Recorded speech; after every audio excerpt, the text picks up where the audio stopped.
I wanted to do a quick introduction to Unmapped because within 2 months, Unmapped will be published. And that is the book about solo travelers, female solo travelers, who are changed and transformed by their journey, whether they're going down the street, across the pond to another country.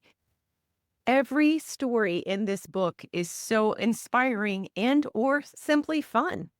And so people have asked, like, how did you put this together? How did you get in contact with such incredible people? Well, I am very fortunate because over the many years since I wrote my first book, Pieces of Me Rescuing My Kidnapped Daughters, a memoir that was published back in the day by She Writes Press, I became a part of some thriving Facebook author groups. One of them you are welcome to join, even if you're not a writer, and that is We Love Memoirs, a fantastic Facebook group for anyone who likes reading or writing memoir.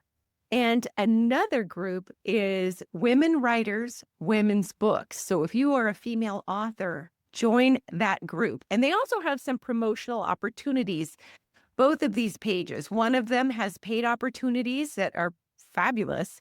The other one has a different kind of opportunity for a little bit of book promotion at the right time. But inside these groups are amazing people who support other writers.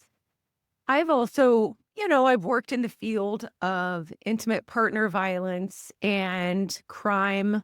I've worked with crime survivors and offenders. And through that work, I've always maintained long relationships with former coworkers/friends who become a lot like family. And so between those things, when I decided that, and I think it was 10 years ago, I was in Australia in 2015 by myself. This was my third big fat trip that I took as a single mom whose kids were grown, and I saved and stayed in youth hostels, even though I was at that point in my 40s, almost 50.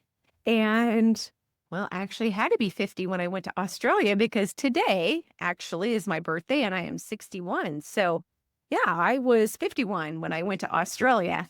And I remember traipsing around and meeting people that I had already connected with in Europe, in Southeast Asia, other travels that I went on. I made friends, and a number of them lived in Australia.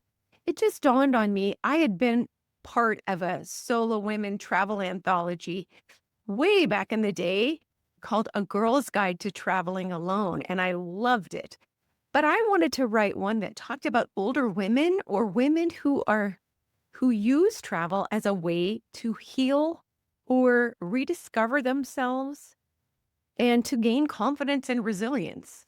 And so it was in my mind back then, but all these years later, finally, I decided, okay, I've written my first book and I was very lucky. It became the TV movie, Stolen by Their Father. Then I wrote a book for survivors, kind of a handbook on people going through crises on, basically how to navigate and keep your mind together as you're going through something awful that doesn't have an easy resolution. So I wrote Grounded in Grit, Turn Your Challenges into Superpowers. And then after that, I wrote Tilka Faces the Odds, One Man at a Time. And that was such a fun novel that I still need to promote. But I dove right into this. And what happens is, for me personally, I threw out the idea on social media and in a couple of the author groups that I belong to. And then I was immediately kind of seized with anxiety, like, I don't know what I'm doing. How am I ever going to find people? How does a person put together an anthology? I just immediately was sorry that I started it. But I always do that. When I started a project, when I start something I've never done, I get really, really anxious. And that's okay. That's just part of my makeup. So because I belong to such a supportive community, when they accepted the idea and I started shutting down and not wanting to post about it anymore on social media and started thinking, do I really want to do this? Though people I had told, like, I'm really lovely friend of Barbara Boss from Women Writer Women's Books. And she loved the idea and basically helped facilitate some of the communication between myself and some of the authors. On Persistence U podcast with Lisbeth, I get to talk to dynamic people every week and publish the podcast twice a month. People who have stories of survival and resilience. So I started mining from my old guests from Persistence U podcast and absolutely was shocked at how many people said, yes, I want to be a part of this. And so there was that, and my old friends and my old coworkers. We Love Memoirs was fabulous. And there's an author group inside there. If you are an author, there's a separate authors group. And some of the people, like Tammy Horvath as an example, fabulous author, very supportive. Sue Baby, who just did her own amazing anthology that I got to be a part of called Not Marriage Material.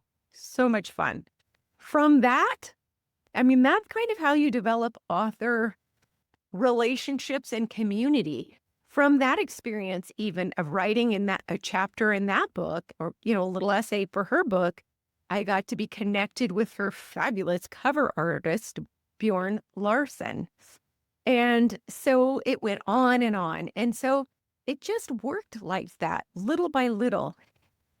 What dawned on me was, as someone who has a background professionally and personally in intimate partner violence, there was a nexus for me that I wanted to make a connection.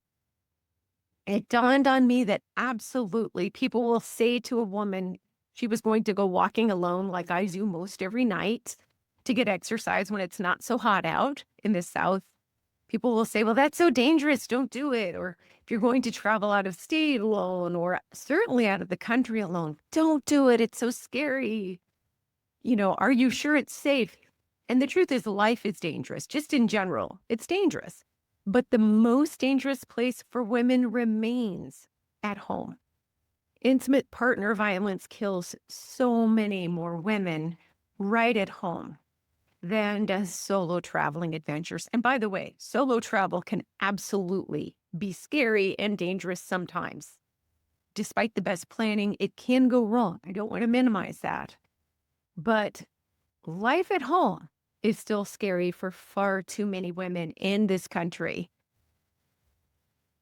While the needs to address domestic violence, the grant funding, all of that, everything about it, the awareness, we have more and more need worldwide to address intimate partner violence. And yet funding has gone down, down, down, down. And so it became in my mind, a great opportunity to raise awareness about services needed to address domestic violence. And so I reached out to the YWCA. People may ask, why the Y? You have someplace even closer to you where you live, Elizabeth. Why would you do the Y? Well, I have worked at a nonprofit and love that work, working with survivors of domestic abuse.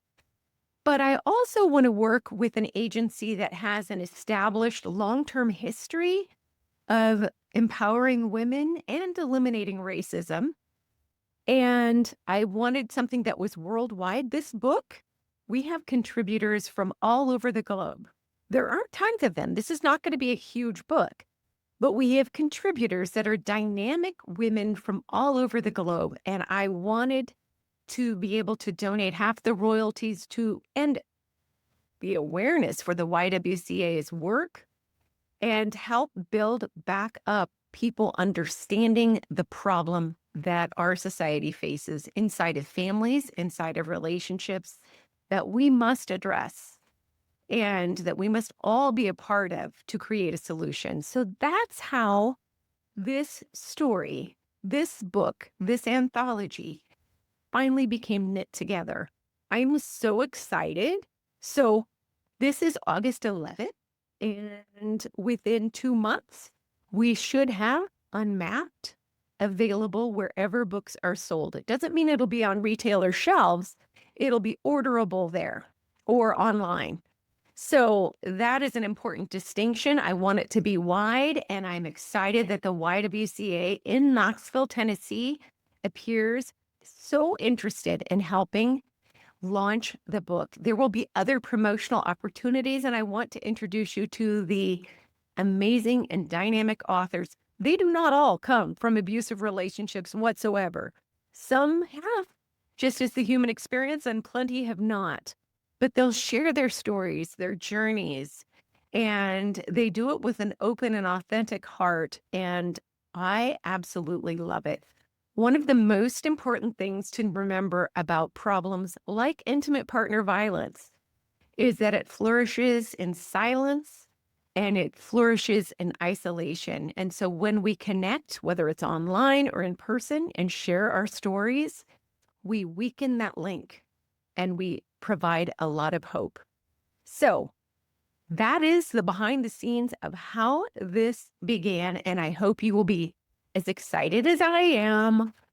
I would love for you to consider buying a copy of Unmapped as like a Christmas present for a friend or two.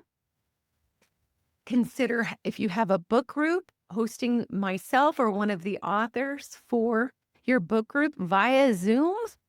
Um, Leaving a customer online book review, anything that helps develop awareness helps also increase sales, which increases royalties, which helps the YWCA. The main thing that we're all interested together is increasing awareness. So thanks as ever for being here, and I'll keep you informed, hopefully week by week, until we have our lunch. Not lunch, but launch, book launch. Have a great week.